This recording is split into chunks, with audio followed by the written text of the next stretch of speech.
Joining us now to answer that question is one of the organizers of the protest, co-president of Public Citizen, Robert Weissman. Robert, thank you for being with us here today to try to shed some light on what is driving you to the streets tomorrow. And I have seen some of your videos, I've seen some of your speeches at previous rallies. So I ask you pleasantly, without a full stump speech, why? Why are you protesting President Trump suggesting he wants to be king? Well, I'll pleasantly reply, and it's great to be with you, Will. We're worried about a president who is displaying an authoritarian agenda and carrying it forward. We're worried about a president who's deploying National Guard troops on our streets for no reason. We're worried about a president who's illegally shutting down the Consumer Financial Protection Bureau that protects consumers from financial fraudsters and ripoffs. We're worried about a president who's illegally firing employees and taking advantage of the shutdown to weaken our public health by dismissing people from the Center for Disease Control. And we're worried about a lot more, but I'll take to heart your request not to give you a stump speech and pause right there.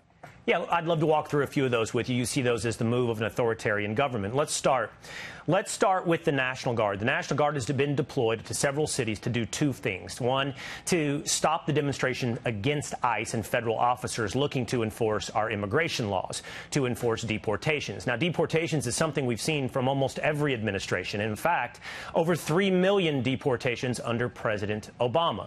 Would you call President Obama's actions authoritarian and that of a king? Well, I think President Obama's deportation policy was disgraceful. But what we're talking about here is the deployment of the National Guard, as you say, against protesters or on fake claims of rising crime, when in fact crime is going down.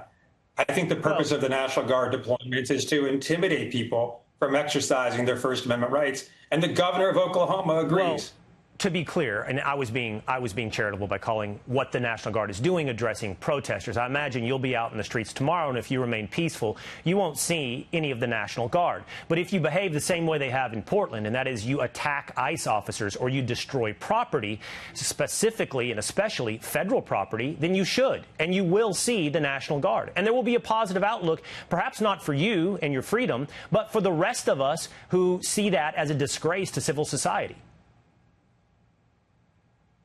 Well, when there is civil unrest, normally the police are called in, and if the police can't handle it in extreme situations, the governor might invoke the National Guard. To take Portland, for example, that's not happening. According to the federal government itself, what was happening in Portland when the president deployed the National Guard was minimal.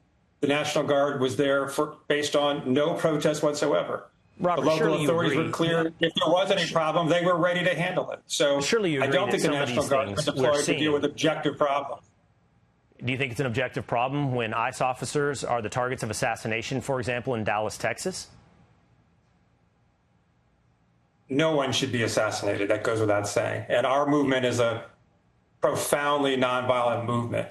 And that's what you're going to see on the streets tomorrow from with the No Kings protest. And I appreciate that. But there is a problem. There is a problem of violence. I do want to say this. I appreciate you saying that. I appreciate that both you condemn violence, which, by the way, is a bit, I'm not going to call it a rarity, but it is a declining proposition on the left. We've seen the polls where many on the left see political violence as a legitimate outlet of pushing back on something they believe, like you, is an authoritarian regime. So it's big that you suggest it's not appropriate. And you also will not have it tomorrow in your protest, your No King protest. But don't you think that by saying President Trump is an authoritarian, by saying that, you're making people believe that their lives are actually at risk? In fact, by that rhetoric, aren't you legitimizing those, even if they're crazy? You're giving them the legitimacy to turn to violence?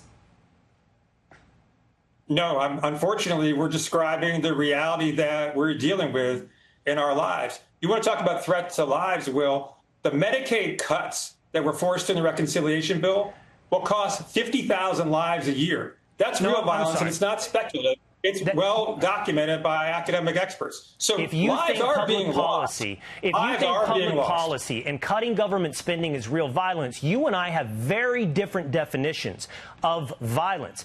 And Robert, I think that you have a real long look in the mirror that's required. That if you continue to call a politician you oppose, that's fine. I don't begrudge you your disagreement. But you continue to call a politician you oppose a would-be king and authoritarian. I don't know if you personally have used the word fascist, but it's not a long read. That people will listen to you and they will take up violence.